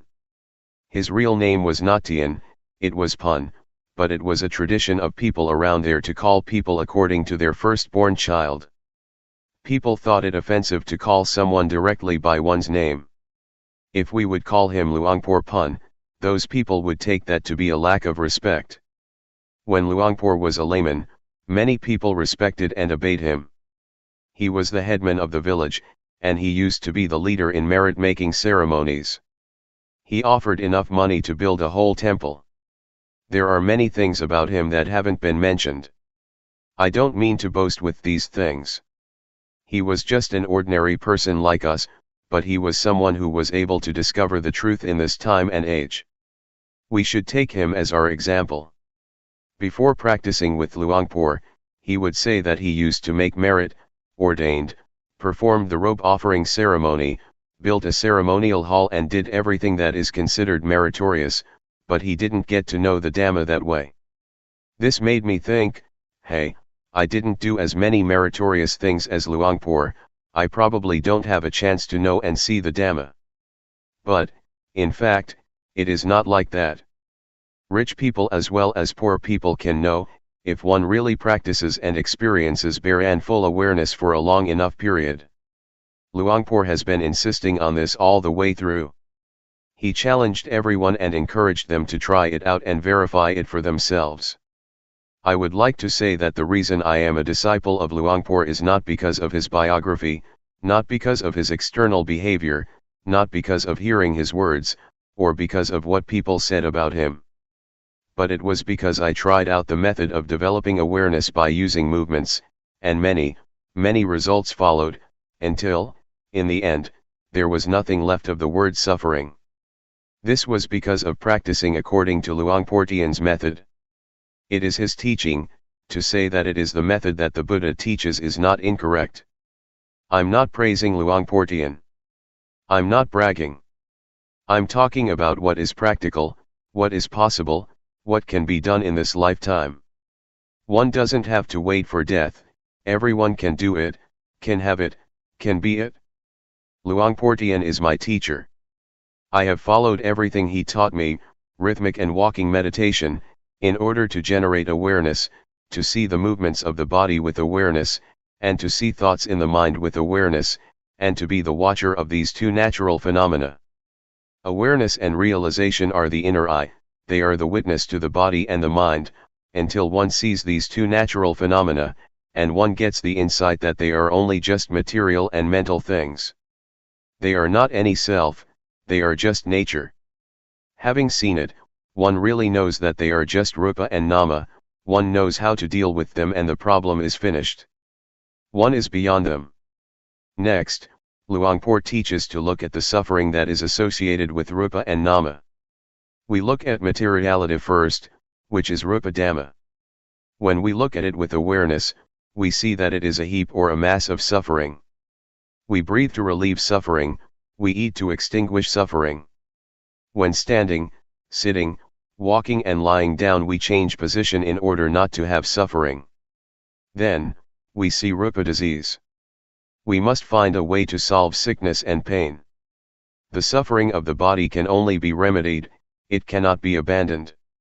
If there is no remedy, that's the end of it, that is what rupa dhamma is like. As for nama dhamma, it can be realized. We watch the states of the mind, just as if we're sitting in a room that has windows, whatever arises, we see immediately. Originally the mind is in a state of normality, but objects come floating in, they are like guests. One sees gladness and sadness. One sees the mind that loves, gets angry, has greed and is deluded. One sees all of it because one is the watcher. When we look, we will see, and on seeing we can let go. One doesn't become the object of mind. This is not the same as watching materiality. The suffering of rupa cannot be abandoned, one can only lessen it. For example, when one is hungry, one eats to solve the problem, one cannot abandon hunger. The mind is not like this. The things in the mind can be completely abandoned, one can let go once and be rid of things for the rest of one's life, until there is no more birth, old age, sickness, and death. If we put our attention on the right spot, it is not difficult. It is just like a key that fits its lock. One can unlock it right away without wasting time. The principles of the four foundations of awareness can be compared to a key or to a perfect vehicle that one uses for traveling. One passes through continuously. The body, feelings, mind states, and objects of mind are stations that detain us human beings. It is hard to be free from them.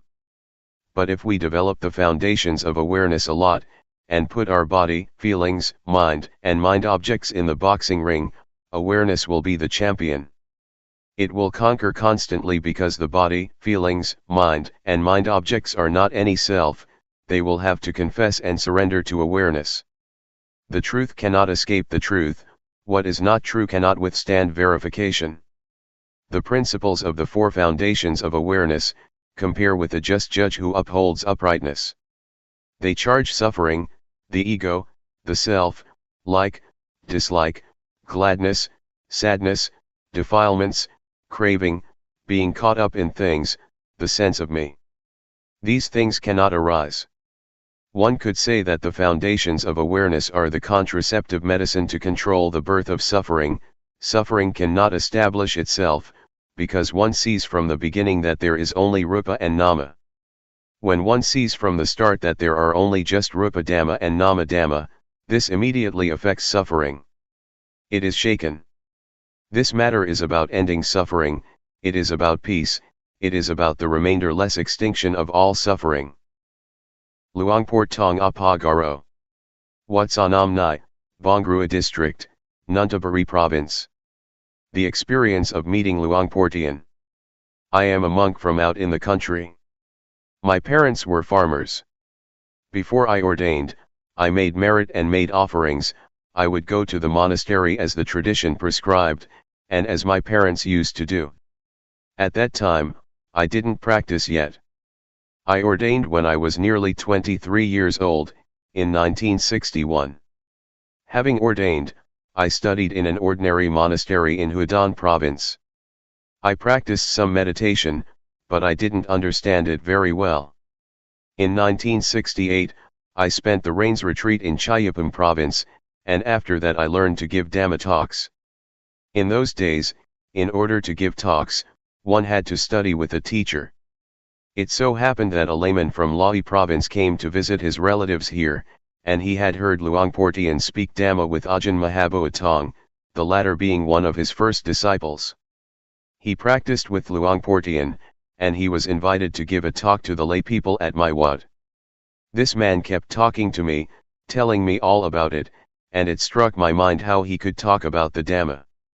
I had been a monk for 7 years but still didn't know or understand Dhamma. This made me doubt, and I felt ashamed of myself. I had studied some scriptures, but where was the Dhamma? Ajahn Mahaboa Tong had studied until he had a degree and still practiced too. Where is the Dhamma to be found? If I stayed to be a monk for many years, when I gave a talk there might be meditation monks present, and then I would be embarrassed. So I thought to myself, this year I have to go and practice the Dhamma. I have to go and study the Dhamma with Luangpor Teean to know and understand. As for learning how to give talks, it could wait. At that time, I was imagining that one would probably get psychic powers from practicing meditation, and that one would be able to dive into the earth, become invisible, disappear and those kinds of things, because that is what I had read in books. It is said that one could get the divine eye and ear, and I thought that it really was like that. That would be great. So I decided to find a teacher. I had very high expectations, they pushed me onward. I went to see Luangpor Teean at the Budayan forest in Lahi province. I arrived in the evening and asked to see Luangpor, but he had gone to his home village to open a meditation retreat there. I wanted to go after him. At that time, I had very strong confidence in Luangpor. I wanted to see what Luangpor Teean looked like.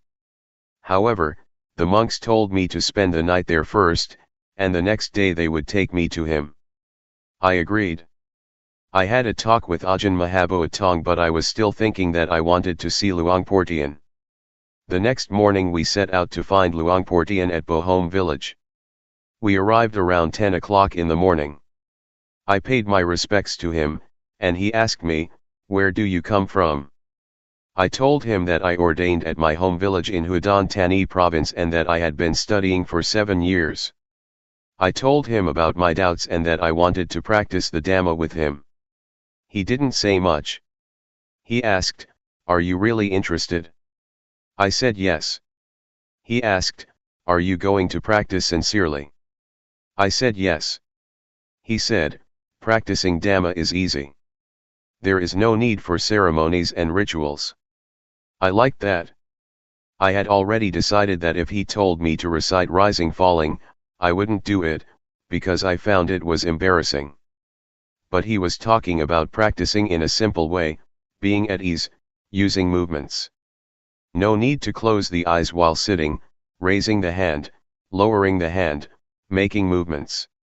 Hey, that sounds simple. He showed me how to do it, and I followed him. When I was able to do it, he let me do it by myself.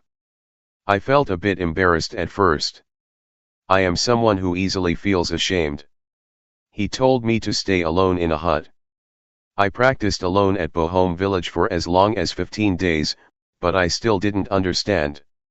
After that, I practiced at the Budayan forest for about a month. Luangpor came to see me every day, 2 or 3 times. He would ask me with a few words about whether I understood or not. I didn't. Later on, one day, after the chanting, I sat chatting with Luangpor and Ajahn Mahaboatong. I told him that I would probably not understand if I practice like this. I had been ordained for 7 years and still didn't know, still didn't understand. Luangpor asked me if I understood Rupanama yet. No. I asked Luangpor if I could practice intensively for a while, which means not to go for the chanting, not to go on alms round and just practice by myself in my hut. Would Luangpor allow me to do that? Luangpor said, nobody has ever done that before. He thought and talked for a while and then agreed. It was decided. As for the food, it was up to Luangpor to tell a layman to bring it over to the hut. I practiced intensively for about a week and I understood, it was just basic understanding. At first I didn't see Rupanama, but later I did, I understood. Altogether, it took me about a month. Now I understood the meaning of ordination, even though I had been a monk for 7 years. I didn't know before, I just studied from books. Before, I just shaved my head and wore the brown robe without understanding anything about the way of life of a monk. Understanding arose as I was doing the rhythmic meditation, raising the hand, I was aware and knowledge arose. I knew without anyone telling me. What I knew, I had never heard and had never read in any book. Knowledge and understanding arose by itself. I saw Rupa and Nama. I saw Rupa Dhamma and Nama Dhamma, I saw Rupa disease and Nama disease, I saw convention. I saw impermanence, instability, and non-selfhood. I saw evil and merit. I saw religion and Buddhism. I saw until the end. I knew all this in an instant. This is the basic stage. I knew this after having practiced intensively for 7 days, but altogether I had been practicing exactly 1 month. I knew Rupanama. I knew many things, it was the knowledge that comes from the defilements due to insight, it is the knowledge of analytical knowledge. Luangpor had a way of teaching, but I didn't know it. Even while doing walking meditation, there were things in my mind. I was thinking about my father. I have been an orphan since I was 5 or 6 years old. My mother looked after me. I thought about my father. He was someone who didn't know anything. He didn't know why he was born, he didn't know and see himself. But I couldn't help him. I could only do something about myself. The next morning, Luangpor told me to stop the intensive practice, he was afraid others would want to follow my example. It would not be fair if he didn't allow others to do it also, if they asked to do so. That's what he said.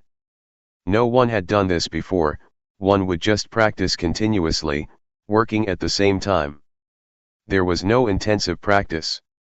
He told me to stop, so I stopped. Yet in my mind, I still wanted to continue practicing alone. But out of respect, I stopped. Whatever he said, one had to follow it.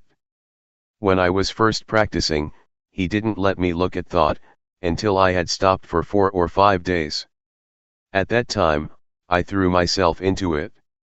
It was powerful, I was caught up in analytical knowledge and joy. I was bold, I wanted to be alone. I was not afraid to have a Dhamma discussion with anyone, no matter how many degrees he might have. I knew the matter of materiality mentality well. I had never experienced something like this in my life. This is the way it is. The Buddha teaches what it means to be a monk. Even though one has ordained and studied, if one doesn't practice this, if one doesn't know and understand like this, it can be taken that one hasn't ordained as a Buddhist monk. Before, when studying the scriptures, I thought that it was just a matter of the past in India. Luangpor asked me, when it is like this, can you go back home? I said, I can, I'm confident to speak with the teacher. My teacher had been a monk for over 10 years and had studied the Pali language, he was a preceptor and the head monk of the vicinity. He had a lot of theoretical knowledge. Luangpor wanted me to go and teach. I felt that there was something unfinished, at that time, I had only just started. Why did Luangpor say that? I guess he had a reason for it. Luangpor wanted me to talk with my parents and relatives, he wanted me to talk with them about my experience. That's how it was in the old days, but now he has changed to another style. But I'm not like other people, others, Luangpor would urge on. At that time, I had ordained exactly 7 years. Venerable Mahaboat Tong was one of the first disciples, later Ajahn Kumkian, Ajahn Buntum and Ajahn Som Mai came, they followed each other closely. After this, Luangpor had me look at thought. When one first sets out to practice and one knows and understands materiality mentality, almost everyone gets caught up in analytical knowledge. Some people experience strong feelings of rapture, others don't. Luangpor didn't let them watch thought, if that was the case, instead he had them do work. Others he just let be. But he said not to be interested in thought, just let it go. The mind was thinking all sorts of good things and ideas, about the future as well as the past, thinking about teaching people, but Luangpor said not to follow it. He said to let the thoughts cool down, let them come to rest. Luangpor taught with a kind of psychology, he had a way to watch people's minds, to watch those who came to practice. He would ask, "How are you? Is your mind good or not? Is there something in your mind or not? Is your mind in its original state or not?" When the mind was in its original state, just like there was nothing there, not knowing or seeing anything at all, he would tell that person to watch thought. The Buddha was enlightened because he worked with the mind. To watch the mind with awareness. One has to look right here. Luangpor advised to look at this place. He said, no thought and let it go. He had us do the rhythmic meditation, to be aware of movements and to watch and see thought. That's about all he said, and then he would vanish. I watched thought for 9 days and I saw objective matter, ultimate meaning, and changing conditions. It was in the evening that I saw it, there was a change in my mind.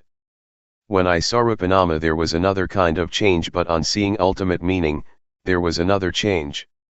I felt very confident at this point, I realized that I was a noble one.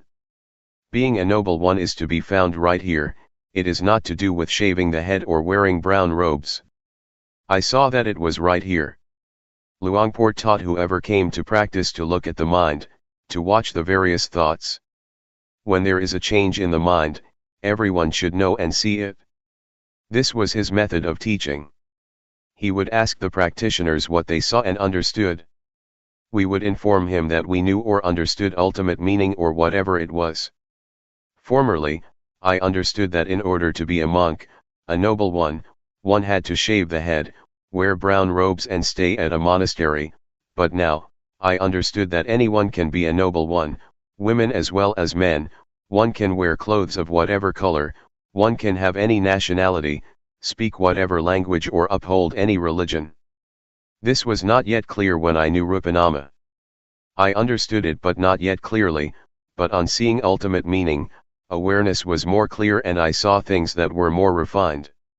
I looked at thought until I understood ultimate meaning and various other things. Luangpor advised me to watch thought and to cross over to ultimate meaning. Another change took place.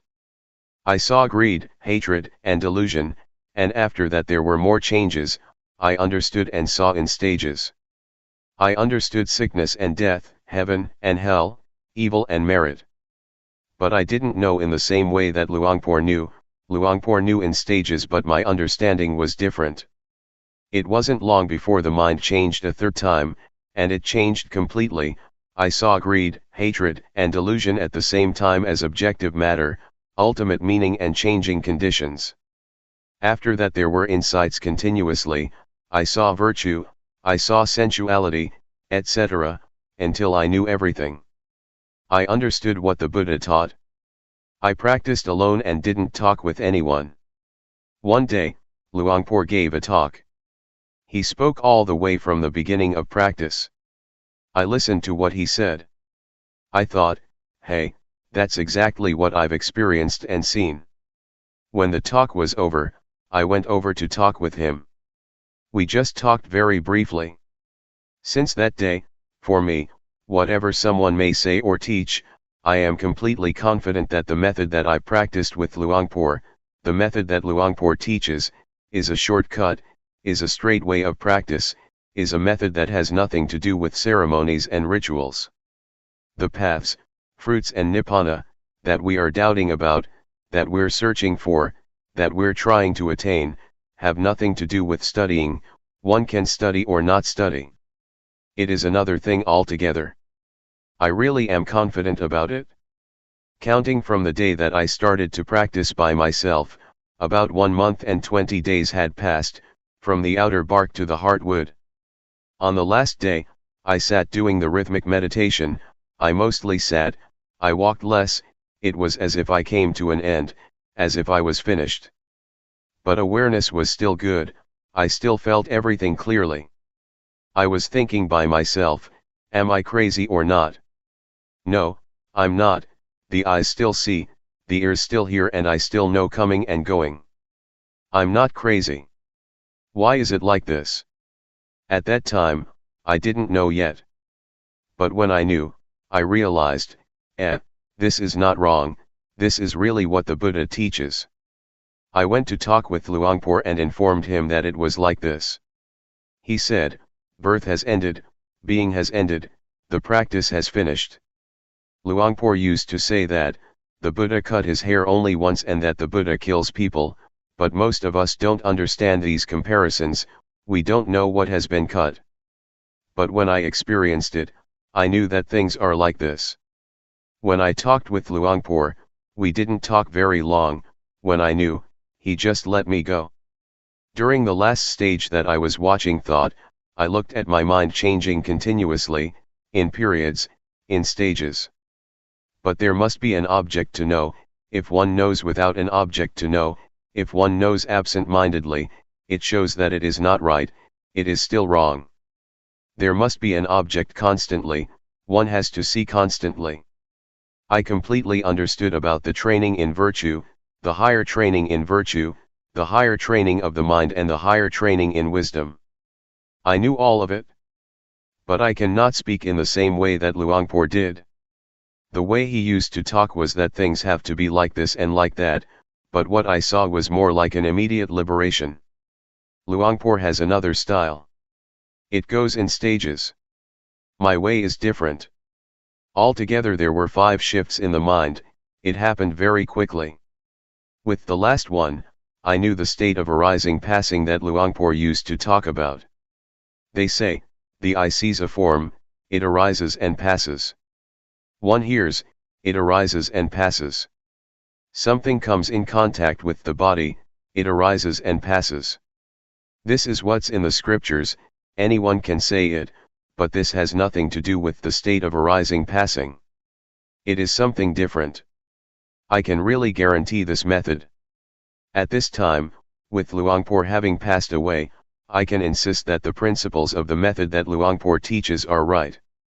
If one really practices, one will get results, regardless of who it is. One can be ordained or not be ordained, it is not connected with having accumulated virtuous qualities in the past. It doesn't depend on anything. This is something different altogether. That's the way it is. Practicing intensively in order to be aware, these are just words. One keeps to oneself, one doesn't talk with anyone, one is alone in one's hut, practicing awareness will become more continuous. This is external practice that people can see, but if the internal awareness is continuous, then, even though one doesn't stay alone, it is also intensive practice. But it is difficult, it is not easy to be constantly aware all the time. But if one can do it, it is intensive practice. Some people can do it without difficulty, wherever one may be. Among 100 people, there may be 1 or 10 who can do it like that. At first, it is quite hard though, one cannot yet catch the awareness, and there are a lot of thoughts. Awareness can't stand up to the thinking, there is only little awareness. But when practicing for a long period of time, the awareness gradually increases. But at first, one sometimes feels disheartened, awareness arises with difficulty.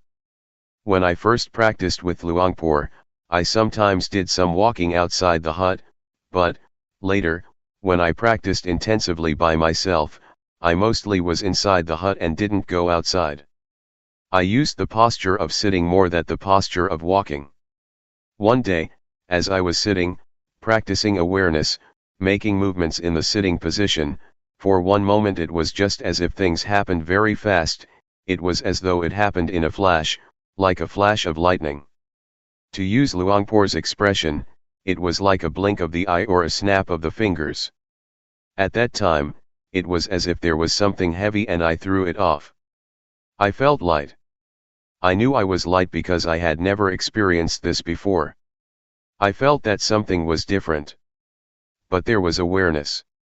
It didn't go anywhere. I knew that there was lightness. Awareness was stable all the way through, even while being asleep, I knew. When awareness is perfected, dreams during sleep will become less or they might stop altogether. Ordinarily we think a lot, but when we develop awareness, thought becomes less and less. In the scriptures, it is said that noble ones, or those with awareness and wisdom, don't dream. This is talking according to the books. In the daytime we think and at night we dream. One knows one is dreaming, it is similar to thinking. One knows, sees, and understands it, and so one knows at the time that one is dreaming. Developing awareness through making movements with the hands, if we find that it is not convenient to do so, we can be aware of other movements such as blinking the eyes, breathing, or whatever. Awareness can be practiced in many ways, it is universal, it can be applied to our duties and our work. But what is important is to know at that moment, knowing within oneself. We make a movement or we take hold of something. Know what you are doing. There must be one point or other to know. Without having a focus somewhere, we can't catch awareness. The knowing is the most important. If we are aware of some part of the body, we will automatically know other parts that are moving because they are connected. If there is awareness within, one knows while working. It is like turning on the light, suddenly there is brightness. It works at the same time. It connects. Just like a tightrope. When it is cut, everything jerks. We should train our minds to be with awareness and watch our thoughts. Never mind if the mind thinks. It is not that we try to stop thinking. Go ahead and let it think. But look at it. We are just the observer. Observe it continuously and let it go. Trying to train like this, one will make gradual progress, until one reaches that point. All things arise from a cause, things pass because the cause is no longer there, that is what monks teach. But we don't know what the cause is. The monks teach cause condition, object condition, etc. There is a point where causes are finished and conditions are finished. We don't know where they went. No one followed to see what happened. Whether one knows or not, one doesn't see it. We shouldn't call this point the end, because it would be encouraging people to do evil. It would be misunderstood by people who still don't have enough understanding. Therefore, the way of teaching must be a skillful one. Luangpor said, "There is no coming and no going." One can say as much as that. If we were to say that there is no life after death, it would just be the end of the matter, and people wouldn't do anything. They would call it wrong view that one who does good doesn't get rewarded, or doesn't get merit from meritorious actions. There is no heaven and no hell. This is a wrong teaching. There is no coming and no going, reflect on it yourself. It's up to you to figure it out or not. Study it for yourself, know, and see, and be it for yourself. That is better than what someone else might say. When you are and have this knowledge, you will be at ease. Others may want to be reborn. That's their business, but we don't come from or go anywhere. We stay here. In reality, if we understood what the end of life really is, we would be at ease. Everything would be done easily and in comfort. But as it is, we don't understand, so we act out of not understanding, we act in an ignorant way. To act with knowledge is different. There are people who know, but people who don't know still don't know, even when they practice. They are not sure and not confident. But for someone who knows, whatever happens, he or she is sure, whether one practices or not, one is confident. Because one knows. One can practice or not, it really is very simple. The Buddha teaches to practice simply. When we get to that point, we see that the Buddha's teaching is very simple. It is so simple that nothing remains to be said, or there is nothing left to teach. What is there to get? There is nothing to get. Putting it simply, the Buddha teaches to stop, doesn't he? He teaches people to stop. But we don't stop. We're not willing to stop. When we stop, it will be finished, there is nothing. But the body still goes on living, one still eats, one still does various duties and practices, the body still moves. But inside, there is stillness, there is not wanting, there is coolness. It has stopped, it is enough. We could talk in terms of path, fruit, and nibbana, or whatever. There is not birth, there is not death, there is not aging, there is not sickness, there is not going, there is not coming. These words are convention, words spread out and enlarge. So, may all of you be able to train yourselves and prepare yourselves. Try to let appear that which exists already, and when the time comes that the breath stops, it will really be very easy. Ajahn Da Sammakatho. Wat Buddha Yanuntaram Monastery, Las Vegas, 5320 Kell Lane, Las Vegas, Nevada, 89156. Presently living at Redding Meditation Center. www.reddingmeditationsociety.org. The path that is a path. The word path here doesn't mean a path on land, in the water, in the air, or a footpath, but it means a path to be traveled by the mind. From suffering to no suffering. From problems to no problems. From darkness, complexity, and confusion to brightness, peace and coolness. The Buddha is only the one who pointed out the way, Akkatha Arotha Takatha. Whether one travels on the path or not, depends entirely on the individual who chooses to travel the path. Whether one acts, speaks, and thinks in a good or bad way, is a personal matter. Whoever practices in accordance with the teachings that the Buddha introduced, will inevitably be someone with brightness, will make progress in life and in work, and will not create problems for society.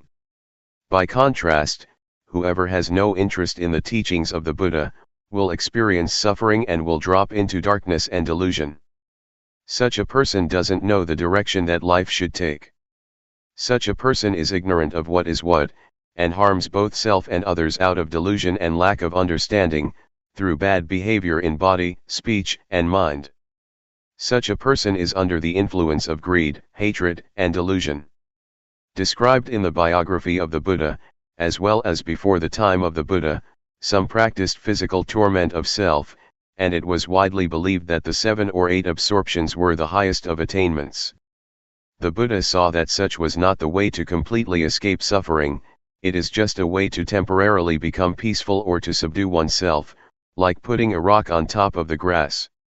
The Buddha rejected those methods, and sought the way out by working with the mind. He continually observed with awareness the conditions that, without pause, arose in the mind, changed and passed away. This caused him to realize the truth, he found the answer to everything, he was the perfect Buddha. He knew right as well as wrong. In sum, the Buddha searched for 6 years to find a way out, through all the various methods that existed in those days, were all just deluded ways, wrong ways, closed ways. They were dead ends, they were paths that are not paths. Awareness to continually watch the movements of body and mind, in accordance with the form of the 4 foundations of awareness, highlights the importance of the section, in that sutta, which stresses, 1. The postures and, 2. Sampajanya, or awareness directed towards the body. It is the means to access and come into contact with the basic objects of insight meditation, that is to say, to know rupanama, rupa doing, nama doing, rupa disease, nama disease, impermanence, instability, non-selfhood, convention, religion, evil, and merit. This is the initial stage for the practitioner.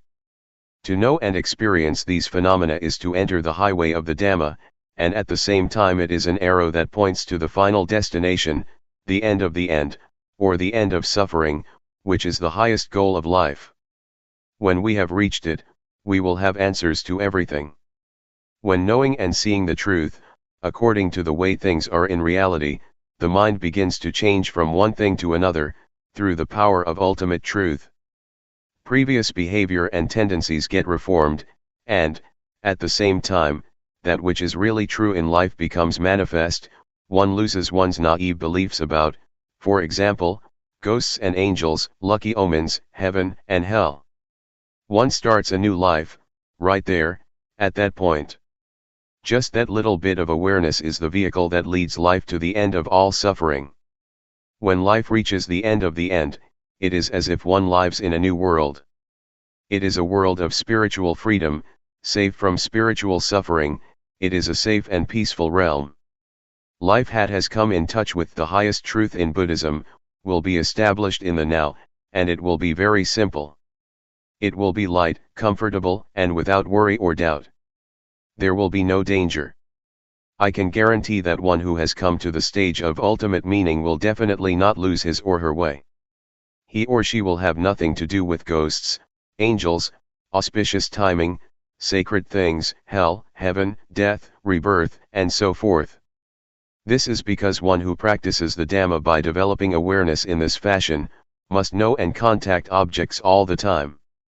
That person must review the stages of practice, and investigate what one knows, what one is watching, where and how. All of this one knows instantly. It is said that the truth will not leave someone who is real, and, in the same way, someone who is real will not discard the truth. The secret of changing the states of mind. Take this little feeling, this awareness, as the starting point. Know when a thought pops up in the mind. Just know indifferently, know it, and let it pass. There is not need to pull the mind back, and do not let the thought pull you away. Awareness does its duty of watching by itself. When awareness keeps a close and careful watch, the observer and the observed are separated things, and one doesn't get entangled in thought. There will only be pure awareness in the present. At the moment that there is not greed, hatred, or delusion mixed up with the feeling, one will automatically know from deep within the mind that, a change in the mind has clearly taken place. And in the end, that small awareness will have become, a hidden power, in each and every posture. We know Luangpor Teean from meeting and talking with him, from reading his books, from what others have said about him and from practicing. But I know him as the one who gave me a new life. The principles for conducting one's life in a simple, light, and comfortable way, without worry, were passed on to me from experience gained, when I was close to Luangpor, continuously and for a long period of time. I have spent 6 rains retreats with him. I used to think, in those days, that I would stick with him forever. To get a new life is like reliving life anew, or one could say that it is dying and being born again. Dying before death, being born again, my being born in the Dhamma, approaches now its 15th year. At present, life is in its teenage stage in the Dhamma. I'm not much attached to places or people. I feel that my experiences of life are very little. It's not yet enough, but as far as practice goes, it is sufficient. I know what to do, and I don't suffer. Let me go back a bit. Formerly, when I went to see Luangpor Teean, I thought I would dedicate myself to him, whatever he would advise I would determine to do, as a lesson or an experiment. I determined this because, I had strong determination and an aspiration to prove myself according to his principles, and I was confident that this way that I had chosen was the last way out. With such determination, opposing views, opinions, and thoughts were erased altogether. I had no doubts, I had no problem at all. When I started to practice with determination, fully and continuously, by being aware of standing, sitting, walking, lying down, bending, stretching, moving, blinking, breathing, swallowing saliva, leaning to the right and the left, raising and lowering the head, eating, drinking, going to the toilet, dressing, and so forth for 3 days. I was aware and completely awake. Awareness was purely in the present, there was no past or future. Materiality and mentality appeared clearly and cut off doubt. I saw Rupa as Rupa, and Nama as Nama. On seeing it, doubts disappeared.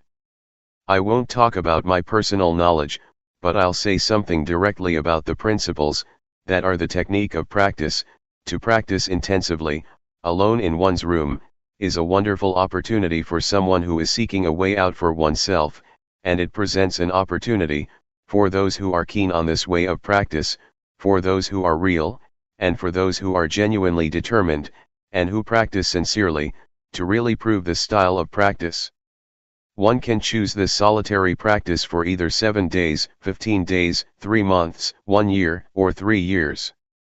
Those who volunteer to practice can choose according to what is suitable for oneself. One should stay alone and keep silent in one's hut or whatever place it may be. A monk or teacher would advise one in developing awareness and could be consulted. He or she is a friend to help the practitioner to really go for it, without having to do anything else. Just to work with the mind, to observe oneself, to be with oneself. To be determined to just watch over the movements of body and mind, all the time. Not to read books, not to receive or write letters, to be cut off from the external world temporarily, just for the time that one is practicing intensively.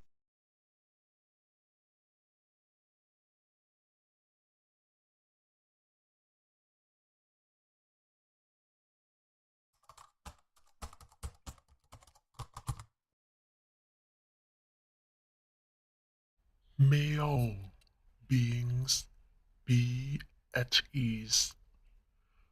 Whatever living beings there may be, whether they are weak or strong, omitting none, the great or the mighty, medium, short or small, the seen and the unseen,